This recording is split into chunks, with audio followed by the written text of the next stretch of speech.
Senior सहाफ़ी और तज्ज़िया car इम्तियाज़ आलम ने कहा है कि एक अरसे बाद फौजी मयार पर पूरा उतरने वाले सीनियर तरीन 3 स्टार जनरल आसिम मुनीर की बतौर आर्मी चीफ तैनाती के बाद ये उम्मीद की जा रही है कि वो न सिर्फ अपने इदारे के हवाले से फैली सियासी बदगुमानियों को दूर करेंगे, बल्कि अपने पेश रो की रिवायात से हटकर बतौर इदारा फौज को सिविलियन मामलात से अलहदा करते हुए इसकी आइन और कानून के मुताबिक इस्लाह का काम शुरू करेंगे।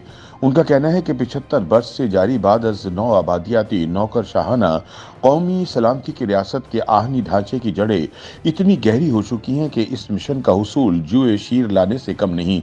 बहरकैफ इस हवाले से इब्तिदा पाकिस्तान की एक पायदार जमहूरिया की जानिब सफ़र को आसान बना सकती है, बशर्ते सियासतदान मौक़त परस्ताना और बेउसूल सियासत में फंसे रहने की बजाय जमहूरी रवादारी और बाहमी इफ़ाम व तफ़हीम की पार्लिमानी रिवायत पर अमल करना शुरू करें। अपने ताज़ा सियासी तज्ज़िये में इम्तियाज़ आलम कहते हैं कि एक जानिब कौमी इत्तफ़ाक़ राय से नए आर्मी चीफ और chairman joint chiefs of staff committee की तैनातियों का अमल बखैर खूबी अंजाम पा चुका है। दूसरी जानिब इमरान खान ने भी लॉन्ग मार्च ख़त्म करते हुए इस्लामाबाद की जानिब चढ़ाई का इरादा मुलतवी कर दिया है। अब गेंद सियासतदानों के कोर्ट में है और कोई वजह नजर नहीं आती कि वो इसे वापस जीएचक्यू के कोर्ट में फेंक कर फिर से अपनी उंगलियां कटवाएंगे। रिटायर्ड होते वक्त जनरल कमर जावेद बाजवा भी 75 वर्ष तक फौज की सियासत में आइन कुछ मुदाखलत के हाथों रुसवाई पर माफी मांग चुके हैं और फौज की बतौर इदारा सियासत से किनारा कुशी का अहद दोहरा चुके हैं। लिहाजा अब नजरें नई फौजी क़यादत की जानिब लगी हैं कि वो किस हद तक फौज की सियासत से दस्तकुशी के अहद पर अमल पैरा होती है और अफवाज पाकिस्तान और इसकी एजेंसियां आईनी एतबार से कितनी कल्ब माहियत करती हैं। लेकिन तशकीक पसंद हैं कि कहे जा रहे हैं कि छुट्टी नहीं है मुंह से ये काफिर लगी हुई। इम्तियाज आलम कहते हैं कि इमरान चोटी पर चढ़कर बैठे हैं और छलांग मारने की धमकियां देने से बाज नहीं आ रहे। दूसरी जानिब हुकूमत है कि माशी बहरान के मझधार में फंसी बेबसी से हाथ पांव मारने पर मुसिर है। इमरान ने जो मकबूलियत की महराज पाई थी पा चुके, अब नीचे आएगी तो इनकी अपनी बेमकसद उछल कूद से। खान साहब सियासी अदम इस्तेहकाम की दुहाई तो दे रहे हैं, लेकिन ये भूलते हुए कि वो खुद इस सियासी अदम इस्तेहकाम के सबसे बड़े महर्रिक हैं। इन्हें जैसे सियासी तौर पर पाला पोसा गया, इनके मुखालिफिन को जैसे नाकाम और रुसवा किया गया और एक सफ़े की बरकत से फैज़याब किया गया, वो भी किस्सा पारीना हो चुका है। सवाल यह है कि अब जबकि वो अपने तई खुद एक पॉपुलर लीडर बन चुके हैं और इन्हें किसी बेसाखी की ज़रूरत भी नहीं रही, तो वो क्यों बार बार पलट कर फिर से फौज का बगल बच्चा बनने की आरजू में मुब्तला हैं। इनकी आखिरी पनागा पार्लियामेंट है, जिसे वो आज तकरीम बख्शेंगे तो कल इनकी मुमकिना मुंतखब हुकूमत की मजबूत असास बनेगी।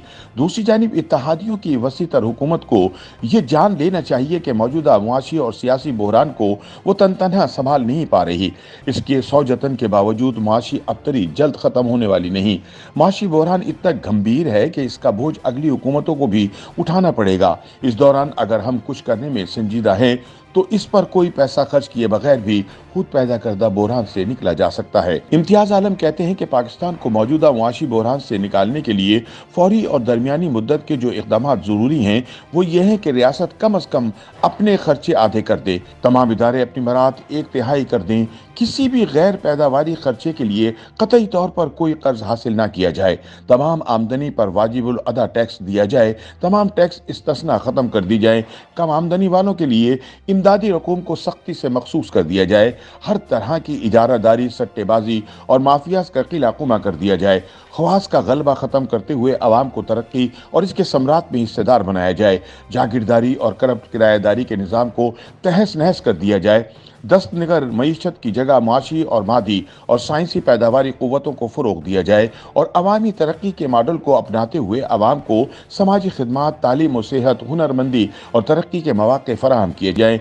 इसके अलावा आइन के मुताबिक तमाम रियासती इदारों के दायरा अमल का सख्ती से तयन किया जाए, सिविल मिलिट्री ताल्लुकात के तारीखी मसले को आइन की मंशा के मुताबिक उस्तवार करते हुए जमहूरी बालादस्ती और पार्लियामेंट की खुद मुख्तारी से वाबस्ता किया जाए। नीज रियासत के भारी बालाई ढांचे को महदूद माशी इस्तेदाद के बुनियादी ढांचे से हम आहंग करते हुए कट टू कट साइज किया जाए। قرضوں کی جال اور دست دگری کے خاتمے کے لیے بھی جامع منصوبہ بندی کی جائے۔ غرض یہ کہ خواص کے پاور اسٹرکچر اور عمرہ کی سیاسی معیشت میں انقلابی تبدیلی کے بغیر فوجی چین آف کمانڈ میں تبدیلی سے کوئی بڑا فرق پڑنے والا نہیں۔ ٹھیک ہونا ہے تو سب کو ٹھیک ہونا ہے اور ٹھیک کرنا پڑے گا، ورنہ وہی ڈھاک کے 3 پات۔ YouTube پر گوگلی نیوز دیکھنے کے لیے youtube.com کی سرچ بار میں googly news T V type کریں۔ گوگلی نیوز کے پیج پر سرخ رنگ کے سبسکرپشن والے بٹن پر کلک کرنا نہ بھولیے۔ YouTube پیج پر اپلوڈ ہونے والی ویڈیوز سے باخبر رہنے کے لیے بیل آئیکن پر کلک کیجیے۔ آپ کو ہر نئی ویڈیو کے بارے میں نوٹیفیکیشن موصول ہو جائے گا۔